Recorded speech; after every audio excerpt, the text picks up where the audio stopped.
হযরত আব্দুল্লাহ ইবনে মাসউদ রাদিয়াল্লাহু তাআলা আনহু বর্ণিত হাদিস শরীফ।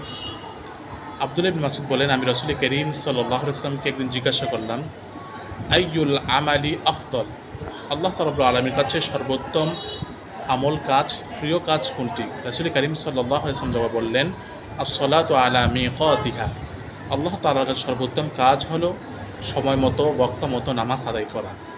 আমি আবার জিজ্ঞাসা করলাম, ইয়া রাসূলুল্লাহ, তারপর কোনটি? তিনি বললেন, সুম্মা বিররুল ওয়ালিদাইন, পিতা মাতার সাথে উত্তম রূপে আচরণ করা। আমি আবার জিজ্ঞাসা করলাম, ইয়া রাসূলুল্লাহ, তারপর কোনটি? রাসূল করিম সাল্লাল্লাহু আলাইহি ওয়াসাল্লাম বললেন, আল জিহাদু ফি সাবিলিল্লাহ, আল্লাহর রাস্তায় জিহাদ করা।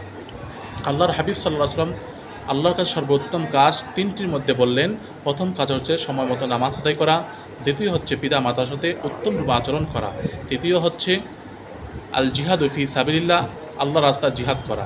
তিনটি উত্তম কাজের মধ্যে দ্বিতীয় নাম্বার রয়েছে পিতা